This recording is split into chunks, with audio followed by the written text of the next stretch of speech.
Well, time for another story. This one I wrote for my little brother when he turned 11. It's called The Photo Album. The telephone rang once, then twice, and although Richard was at arm's length from it, he didn't hear the ring. His mind was somewhere else, another place, and another time.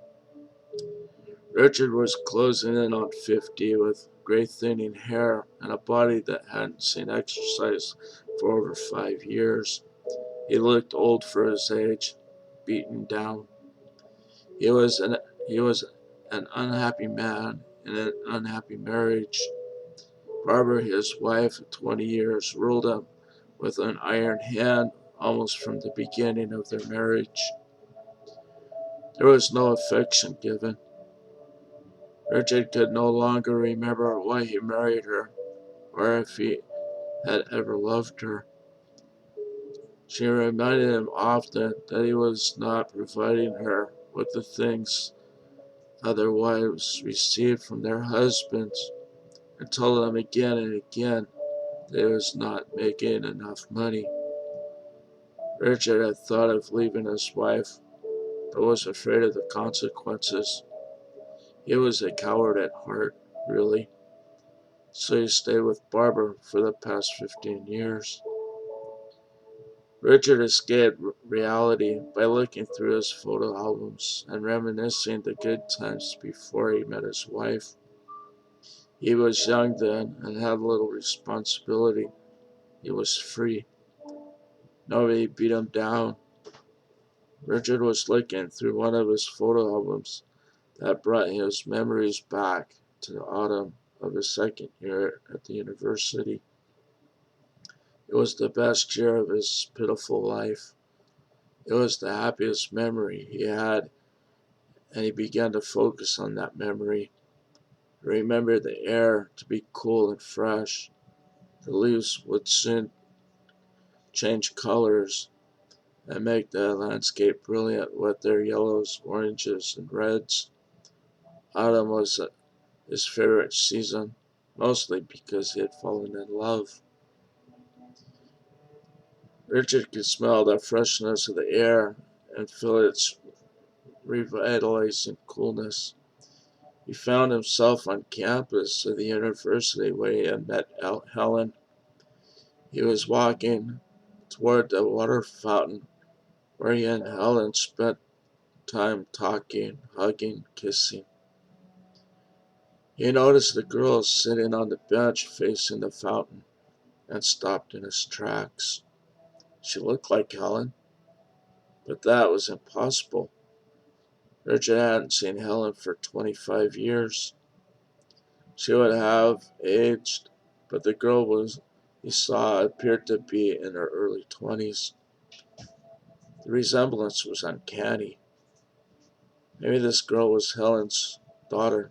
Yes, that must be it, Richard told himself. He decided to go up to the girl and find out. As he walked up to her, she turned and stood. Hi, Richard, the young girl said. I thought you were in class. Richard started, confused. It was Helen, his girlfriend, of so long ago. She hadn't aged at all. But how could that be? Her hair was thick, dark and long. Her figure was slender. He looked into her eyes and melted just as he had done the first time he saw those deep, dark brown eyes. Oh, I missed you terribly, Richard said, with tears in his eyes. I just saw you this morning, Helen replied with a smile, but it does feel like forever. Richard figured that he must be dreaming, but it felt so real. He looked at his hands. They were no longer wrinkled with age. He touched his hair. It was full, no longer thinning. He had become young. Helen, do you see anything different about me? Richard asked. No, of course not. Why do you ask? Helen asked, a little confused. I'm not sure, he responded.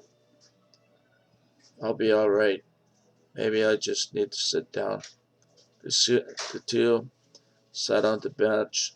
Helen laid her head on his shoulder, while Richard put his arm around the other's shoulder.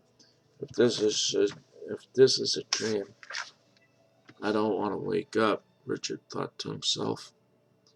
The two lovers sat in this position, looking at the water fountain for some time, enjoying each other. Let's get the rest of our classes, Richard suggested. I don't want to be without you. We can walk around campus for a while, then go to my apartment, Helen said. The two stood, embraced, and kissed each other on the lips. Richard began to cry as he remembered the love he had had for Helen and the great depression that came over him to cause their relationship to falter and finally fail. It happened at the end of the spring quarter of that year. Richard told Helen that he was not worthy of her. He walked away, never to see her again. He had given up on happiness. Richard married Barbara a few years later, knowing she did not love him, knowing he would never be happy in the marriage. He deserved the sadness. Being with Helen again gave him hope that he was being given a second chance at life. Richard would not allow himself to make the same mistake again. I love you so much, Helen. I never want to lose you, he said as tears rolled down his cheeks. Helen squeezed his hand gently, stopped walking, and turned to face him. As she looked into his eyes, she said, You'll never lose me. I love you too much for that to happen. She gave him a reassuring hug and kissed him on the lips. Thank you, Richard responded. They began to walk again, with their hands interlocked. They made it back to the water fountain, their place, and sat on the bench. Richard took in Helen's fragrance, the softness of her skin, and the moisture of her lips. He looked into Helen's eyes and felt love for the first time in over 20 years. Since he left her, really. I never want to wake up, Richard thought to himself. The two newly reunited lovers made it back to Helen's apartment, where they embraced again. Would you like to make love to me? Helen had asked. This is different, thought Richard. We never made love when we were together. Nearly, but never actually had sex. I'd like that, answered Richard. He pulled his shirt up and over his head. He noticed for the first time that he wasn't carrying an extra 50 pounds that he had got used to carrying over the years. He looked decent, even handsome. Richard untucked Helen's shirt and slowly pulled it over her head, exposing her white bra against her tan skin. Damn, you're beautiful, he told her. He kissed her on the lips and slipped in his tongue playfully. They made love and fell asleep in each other's arms.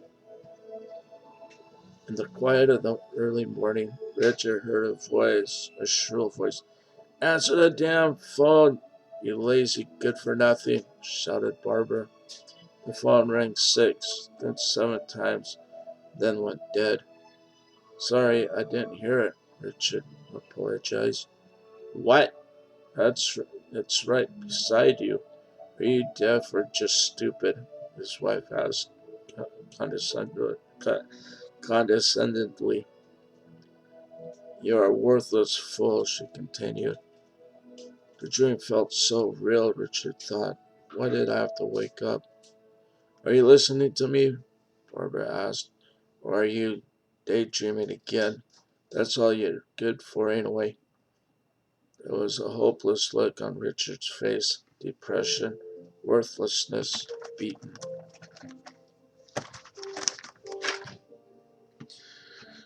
As if in a daze, Richard went back to the photo album in search for that happiness he had just left.